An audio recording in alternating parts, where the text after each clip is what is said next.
So according to the NSCB, girls who are abused ranges from 10 to 80.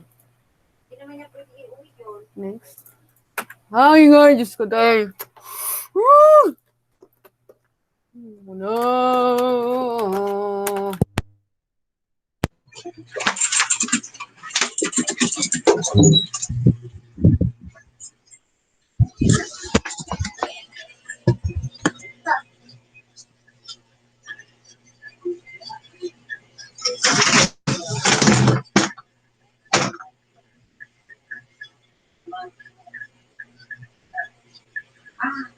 Ano pa?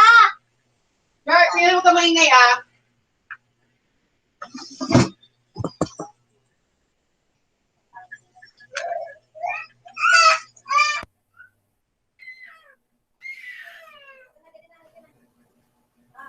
Bitin ko naman.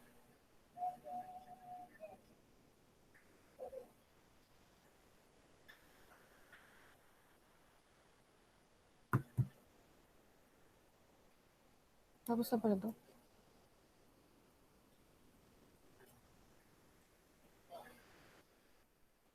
So, NCR used to have the most number of WEDC, but in 2007, regions 3, 10, 9, 12, and 13 overtook the region on the category of the most number of WEDC. So next, in 2007, the most common case of WEDC of physical abuse, maltreatment, and battery is the most rampant in Region 9, followed by the Region 7, CAR, Region 3, and Region 2. And according to NSCB, girls who are abused ranges from 10 to 18. So next, letter H. Tapos nito. Letter H. Pero huwag ka maingay.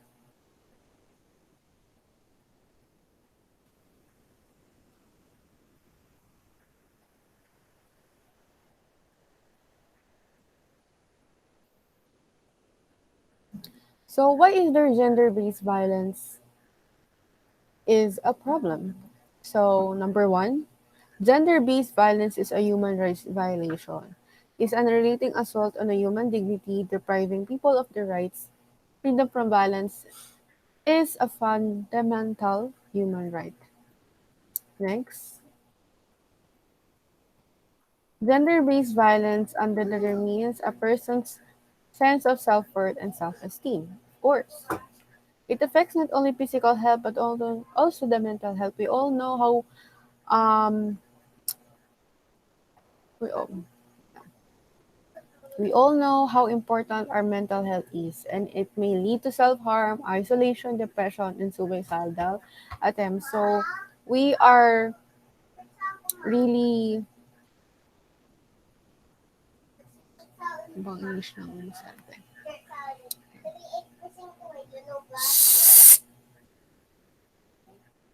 Maingay ah.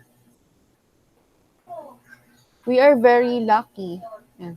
Gender-based violence undermines a person's sense of self-worth and self-esteem. It affects not only the physical health but also our mental health, and it may lead to self-harm, isolation, depression, and suicidal attempts. So, nowadays, we are very lucky na natutuunan na ng pansin ang ating mental health. Not unlike before, di ba? Sinasabi ng pag-iinerte lang ang pagkakaroon ng isang depression or having a suicidal attempts, sabihin na ikaw ay baliw lamang. Next is gender-based violence threatens persons' physical and psychological integrity. Everyone has the right to feel safe, secure. The lack of safety and security of a person impairs the way people function in the family, community, and society. Gender-based violence is an obstacle to the realization of every person's well-being and right to fulfill and self-development. So, syempre, if you feel safe and secure on your community.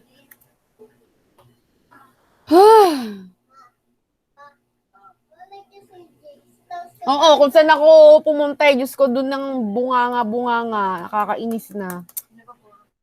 Iingay nyo eh. Nagre-record ako eh. Lumabas na nga ako eh.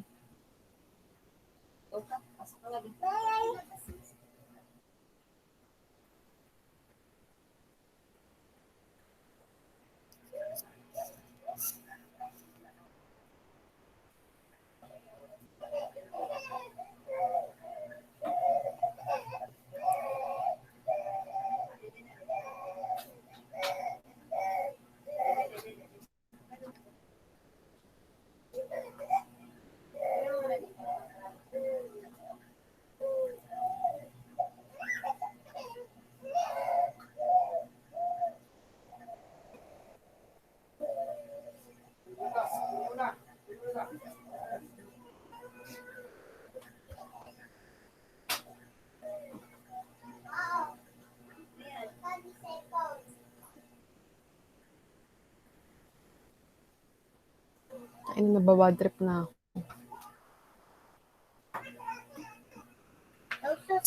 Huwag ka maingay!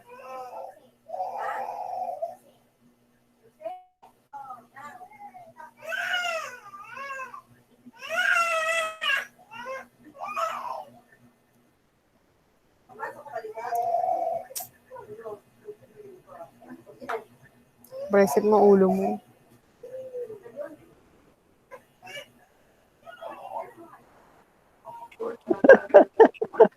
Sa'yo nakabad trip, hindi ako makarecord ng ayos. Okay na. I-mute mo na yan. Gender-based violence threatens persons' physical and psychological integrity. Everyone has the right to feel safe and secure. The lack of safety and security of a person impairs the way people function in the family, community, and the society. Gender-based violence is an obstacle to the realization of every person's well-being and right to fulfillment and self-development. Of course, if we feel we have the safety and security. Oh, tangina.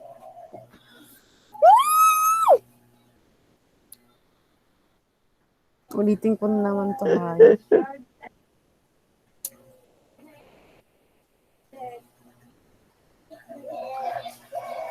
Teka lang.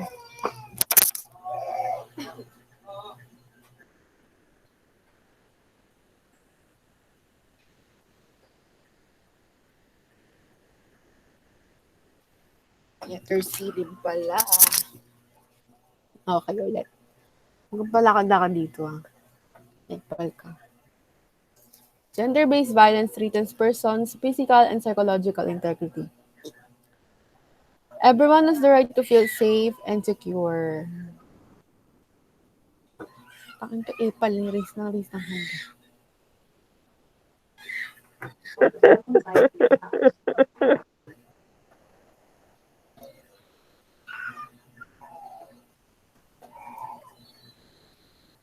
Naring mo pa yung iyak? Malakas yung iyak. Yung kanta? Hindi. Yung iyak lang. Okay, game. Tsaka yung naglalakad sa likod. Yung parang ano. Sigyel. Ipal nga lakad na lakad. Okay na. Gender-based violence threatens persons' physical and psychological integrity. Everyone has the right to feel safe and secure. The lack of safety and security of a person impairs the way people function in the family, community, and society. Gender-based violence is an obstacle to the realization of every person's well-being, right to fulfillment, and self-development. So, of course, if we feel safe and secure into our community, inside our community, our society, into our family, we will... Oh, English. Mapufulfill natin at magkakaroon tayo ng self-development. And so next. Gender-based violence. Hindi ko shit. Ano to?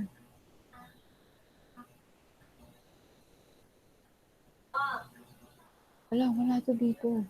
Gender equality.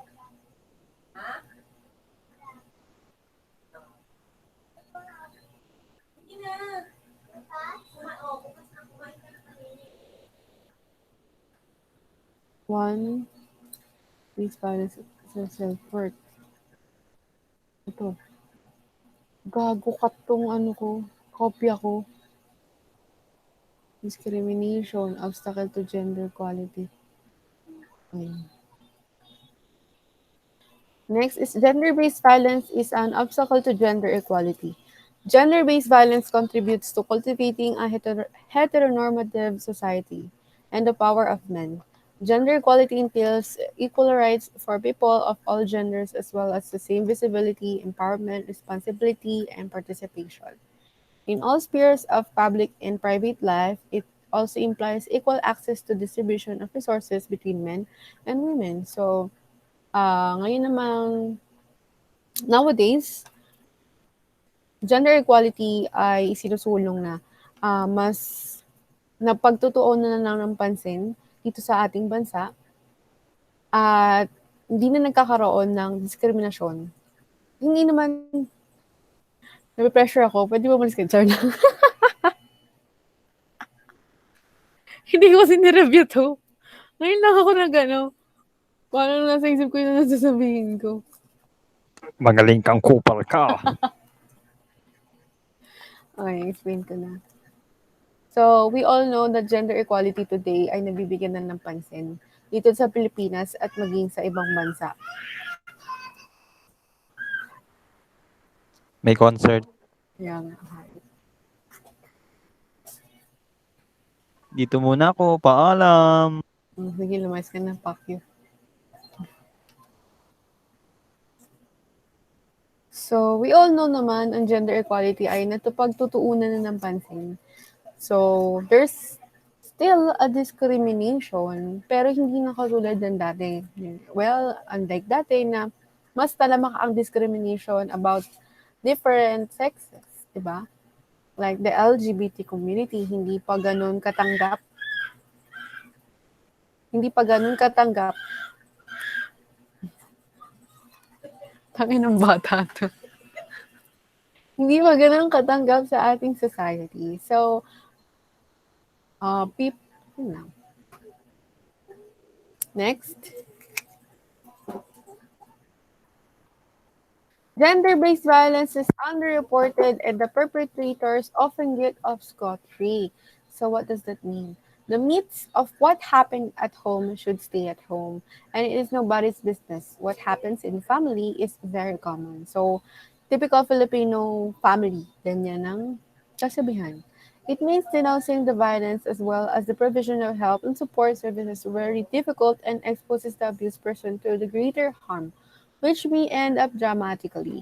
What is more, violence very often silences those who are affected by it.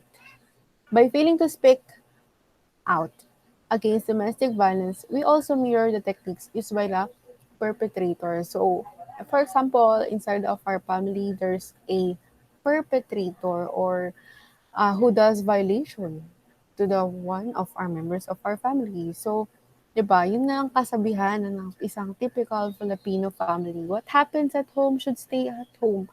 So, yung mga biktima nun ay hindi nakakapag-sumbong sa mga otoridad. So, perpetrators often get off scot-free. So, next. Gender-based violence affects everyone.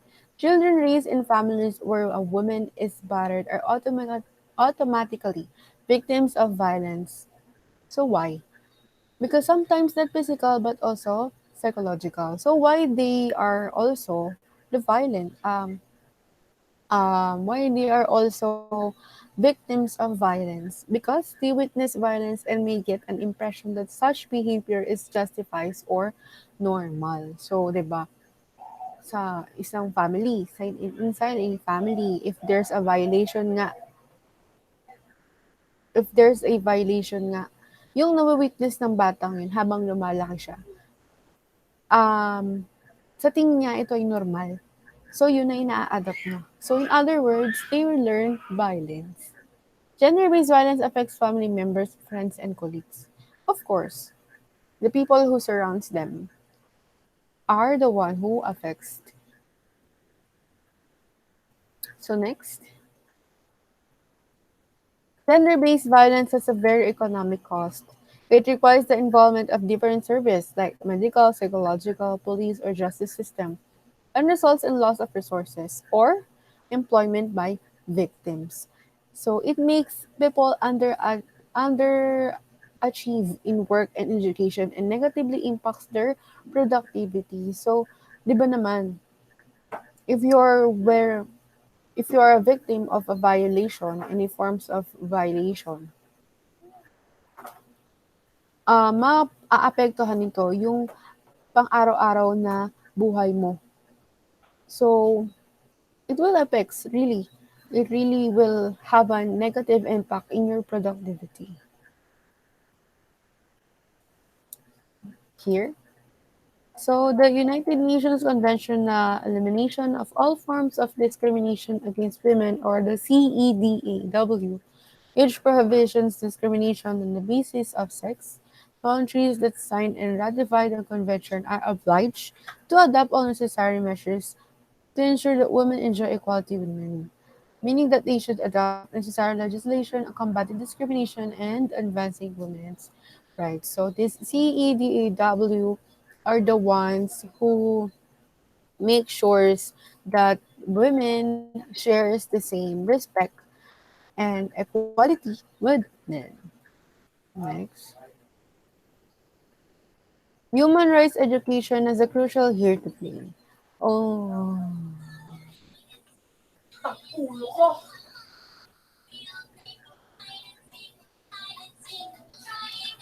Ipatay mo muna yan. Matatapos na ako.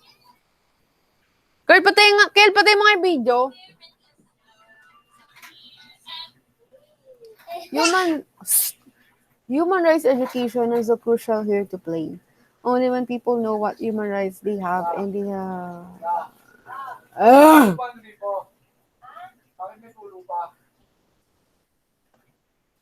Letter C yung kay Esther. Human rights education is a crucial here to play. Only when people know what human rights they have skills to be able to protect themselves and others is chance to end or at least minimize the abuse of people who are in with the gender-based violence. So hopefully sana gender-based violence ay hindi na mangyari sa atin. So that's it. That's the end of our discussion. Thank you very much. Letter C. Letter Z.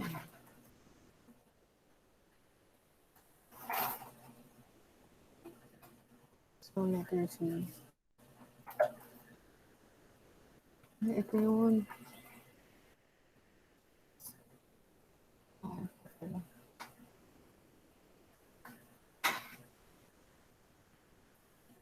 Letter C. Letter C. Mga buwisit ka. Huwag ka na maglaro. Kurt, ano ba yung barya mo? Itutuktok ko sa utak mo eh. Talaga ba, madam? Oo.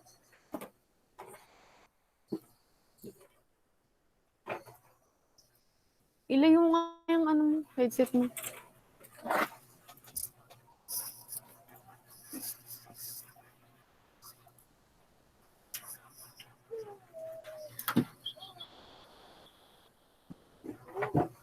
Letter C, institutional sites of gender-based violence. These are family, community, or society, workplace, state, school, mass media, and church. So the first one is family. Is one of the primary sites of gender-based violence. So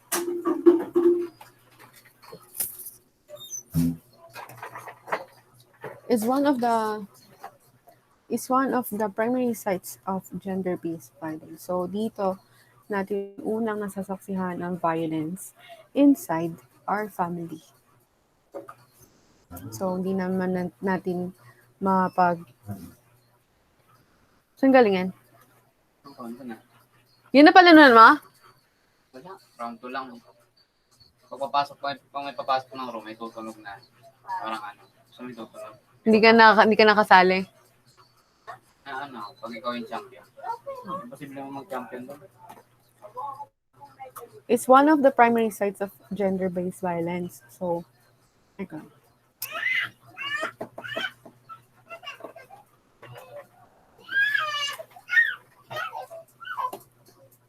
Okay, so number one is family. Is one of the primary sites of gender-based violence. So, hindi naman natin maiwasan inside the family, there's a violence na nangyayari. So, children's witness violence and nanonormalize nila yun. Parang they are adapting to that violence.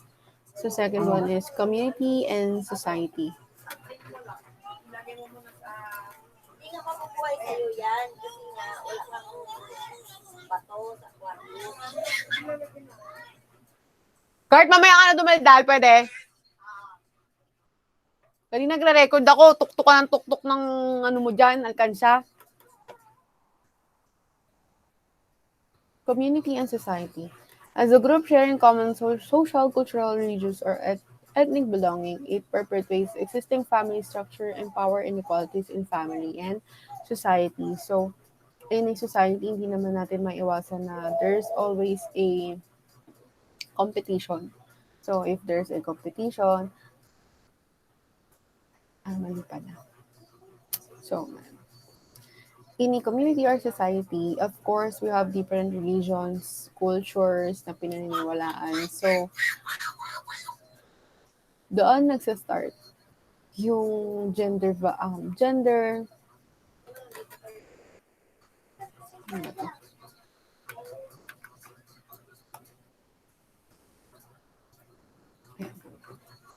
So, doon so, in a society, of course, we have different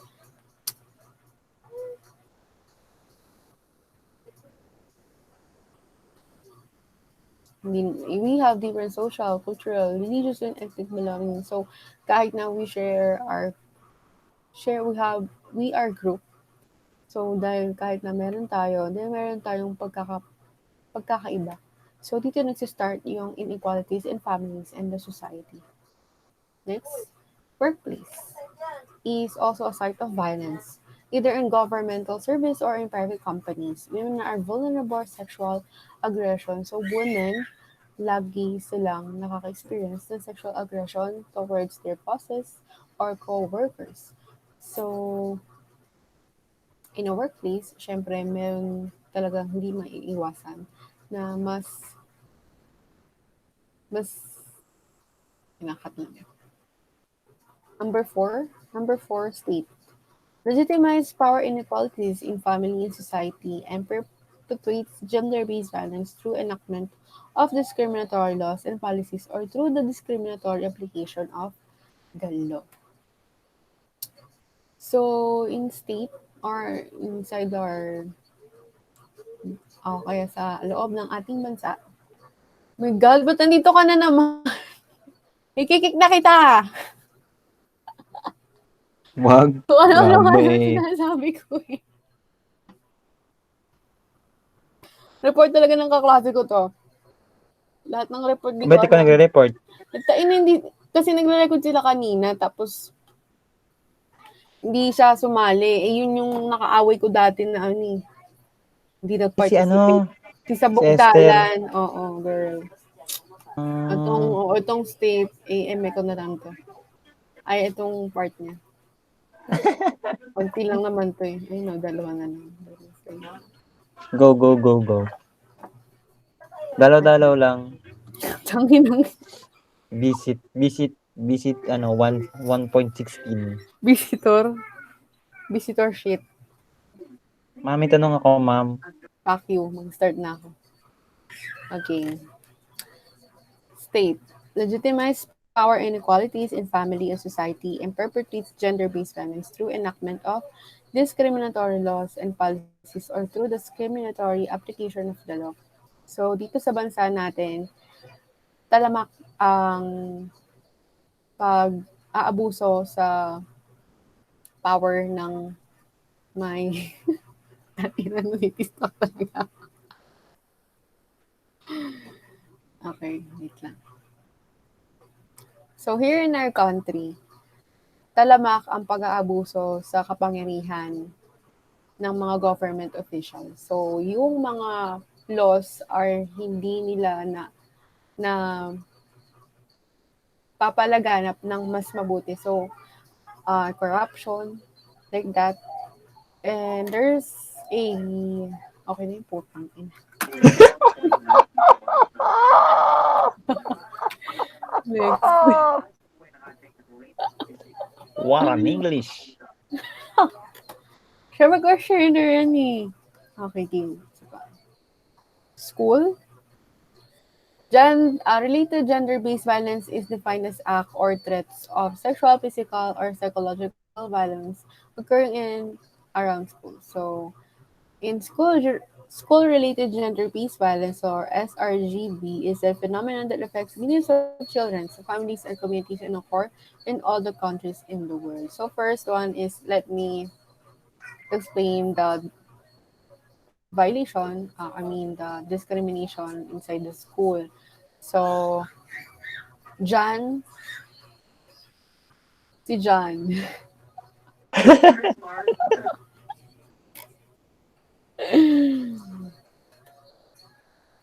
Ano ba sasabihin ko dito? So, in school, children's experience gender-based violence. So, mostly, um, ano ba, emotional, ayun. So, in school, mostly, there's a gender-based violence. So, children's attacks. Gusto ko na ano sasabihin ko? Paalam, mamaya ulit. Ibang So, here in school, mas naranasan ng gender-based violence ng mga bata. So, here, mas attack yung psychological violence and sexual or physical violence, syempre, sa kapwa nila kamag-aral. So, here in SRGV, ito ay samahan ng mga milyon-milyong children, families, and communities um, to support the gender-based violence to be yun. Next, mass media or CEDAW. Mass media.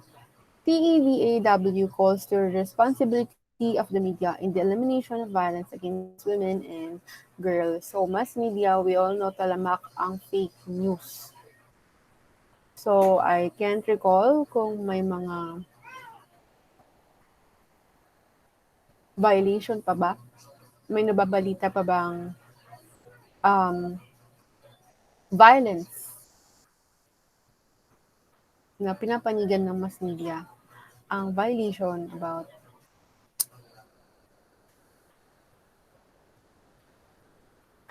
mass media. So, CEDAW calls to the responsibility of the media and the elimination of violation against women and girls. So, hanggang ngayon naman, marami pa rin napababalita na na-rape, pinatay ng mga kababaihan. So, next is church. The church has a critical role in prevention, intervention, and healing gender-based violence. So, hindi ko naman nilalahat ng church, ha? But, there's still a discrimination if you belong to LGBTQ plus community. So, church is dapat ay for prevention, intervention, and healing, di ba? Ng gender-based violence. So, as much as possible, dapat church must implement those roles, those critical roles for our self-development. That's all. I'm fucking done with this shit.